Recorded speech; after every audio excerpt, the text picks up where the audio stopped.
você, como alguém que sempre ousou sonhar e acreditar nos sonhos de Deus. Quero me lembrar dos verões, quero me lembrar das canções e das lições que me ensinou.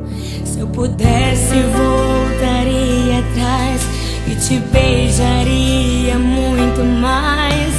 Mãe, ouviria mais os seus conselhos. Sinto tanta falta do teu cheiro, de acariciar os seus cabelos, mas aprove a Deus te colher.